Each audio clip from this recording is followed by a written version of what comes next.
मध्य प्रदेश का पन्ना जिला अपनी प्राकृतिक संपदा, जैव विविधता और वन्य भू दृश्यों के लिए विख्यात है। यह वही धरती है जहां हर नदी, हर घाटी, हर हरियाली प्रकृति की प्राचीन धरोहर की कहानी कहती है। इसी अप्रतिम विरासत को सुरक्षित और समृद्ध बनाने का संकल्प उत्तर वन मंडल पन्ना ने कैंपा योजना के माध्यम से साकार किया है।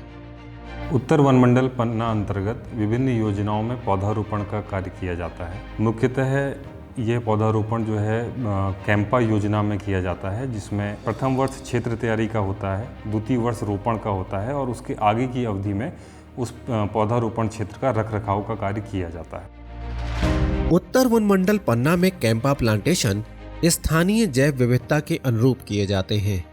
लगभग 20 से अधिक प्रजातियां, जिनमें सागौन, शीशम, बांस, आंवला, हर्रा, बहेड़ा, बेल, करंज, जामुन, कचनार और अन्य कई दुर्लभ प्रजातियां शामिल हैं, इन वनों को समृद्ध और संतुलित बनाती हैं। उत्तर वन मंडल पन्ना अंतर्गत सभी रेंजों में कई सफल प्लांटेशन किए गए हैं।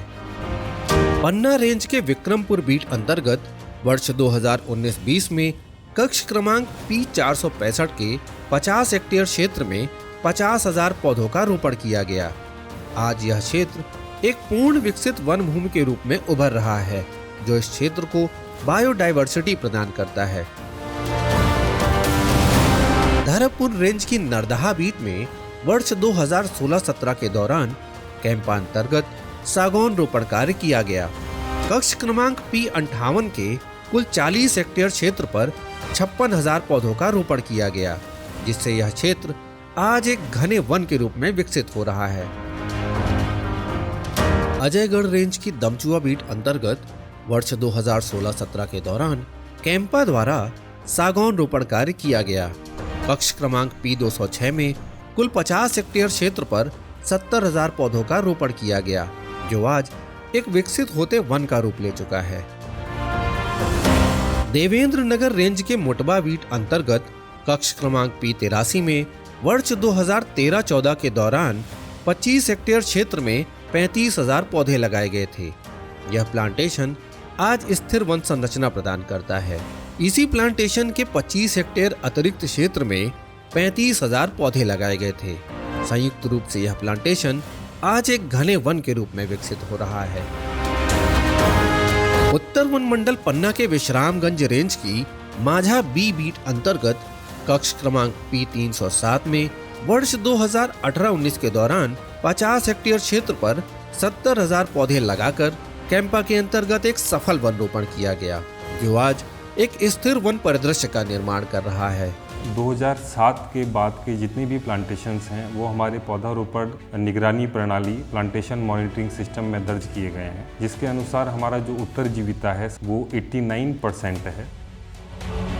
उत्तर वन मंडल पन्ना में किए गए सभी प्लांटेशन न सिर्फ सफल हुए हैं, बल्कि आज सतत हरियाली के रूप में मजबूत होकर विकसित हो रहे हैं। जैसा कि मैंने बताया, प्रथम वर्ष क्षेत्र की सफाई, उससे लेंटाना हटाना, वहाँ पर गड्ढे खोदना, यहाँ पे soil and moisture conservation work कराया जाता है। प्रथम वर्ष में ही बीज संग्रहण का कार्य भी होता है। द्वितीय वर्ष में जून जुलाई के महीने में बरसात के समय पर पौधारोपण का कार्य किया जाता है, जिसमें वर्मी कंपोस्ट भी डाली जाती है। स्थानीय स्तर पर जो बीज एकत्रित किए जाते हैं उनका भी रोपण किया जाता है। इसके आगे रखरखाव का काम, निदाई गुड़ाई का काम और जो भी मेंटेनेंस के काम होते हैं वो किए जाते हैं। पौधे लगा लेते हैं, इसके बाद सबसे जो पहली प्राथमिकता है सुरक्षा की।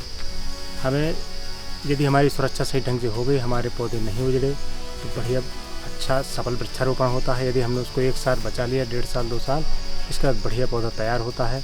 पहले गश्ती करना, कहीं टूटी फूटी तो नहीं, उसको ठीक करना, तो उसकी देखभाल करते हैं।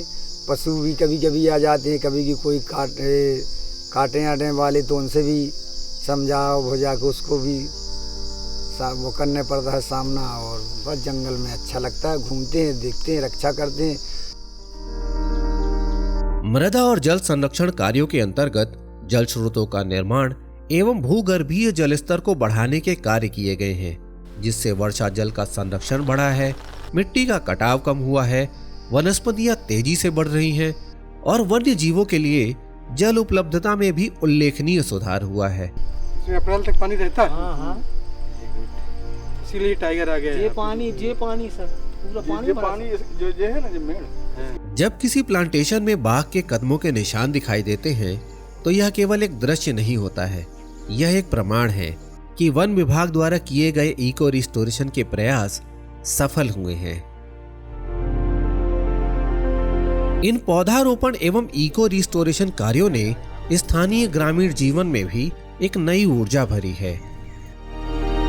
यहाँ उगने वाला हर्रा, बहेड़ा, आंवला और चिरौंजी जैसी वनोपज, सूखी जलाऊ लकड़ी एवं पशुओं के लिए घास चारा आज ग्रामीणों की आजीविका और दैनिक जीवन का मजबूत सहारा बन चुके हैं।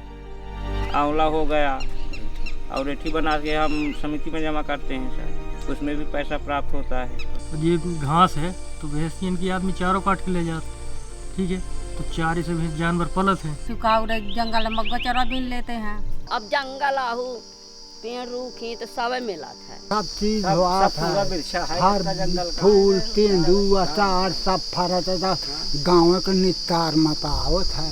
कैंपा गतिविधियों का प्रभाव केवल वनों तक सीमित नहीं है। इन प्रयासों की सफलता स्थानीय समितियों, वनकर्मियों और ग्रामीणों की संयुक्त भागीदारी का परिणाम है। जमाने में छहना था कि बरेदी बैठ जाए, छहना था कि कोई बैठ जाए। से आप देख लो तो पूरा आपको सिमरता मिल जाएगा देखने को। ये बैठा सब प्लांटेशन का रखा है ना, एक बैठने को है जो बरेदी आ जाए जंगल तो बैठने को कहीं जगह नहीं थी, छाया नहीं थी। रोटन में नहीं कोई